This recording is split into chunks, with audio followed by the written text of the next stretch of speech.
মাহফুজ আহমেদ 15 থেকে 20,000 টাকা, আহমেদ রুবেল 15 থেকে 20,000 টাকা,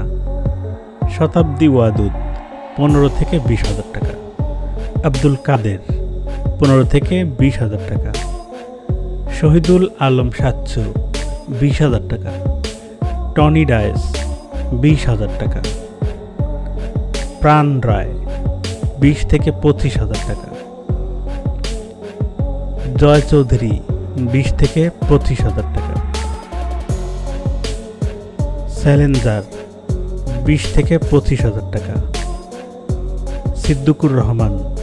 20 থেকে 25,000 টাকা, তৌকির আহমেদ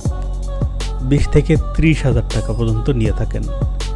নিটু আলম 20 থেকে 30,000 টাকা, আবুল হায়াত 25 থেকে 30,000 টাকা নিয়ে থাকেন, সালাউদ্দিন লাবলু 25 থেকে 30,000 টাকা, তারিক আনাম খান 25 থেকে 30,000 টাকা নিয়ে থাকেন, ফারুক আহমেদ 30 থেকে 35,000 টাকা, আদিল হোসেন নোবেল 30 থেকে 35,000 টাকা, আনিসুর রহমান মিলন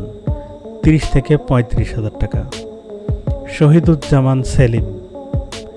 30 থেকে 35,000 টাকা, সজল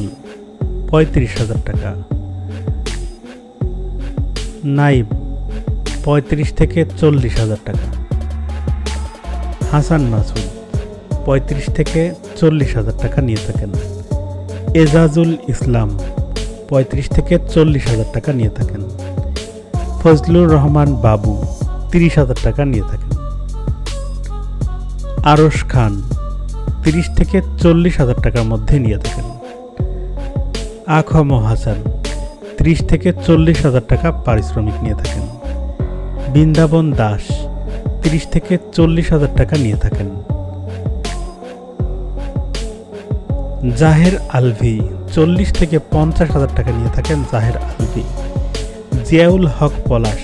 40 থেকে 50,000 টাকা নিয়ে থাকেন, শামীম হাসান সরকার 50,000 টাকা নিয়ে থাকেন,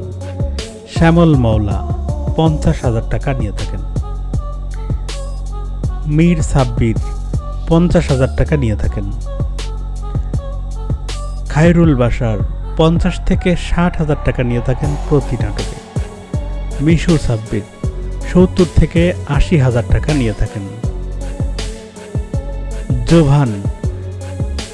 70 থেকে 80,000 টাকা প্রতি নাটকের জন্য নিয়ে থাকেন, জাহিদ হাসান প্রতি নাটকের জন্য 80,000 টাকা নিয়ে থাকেন, তৌসিফ মাহবুব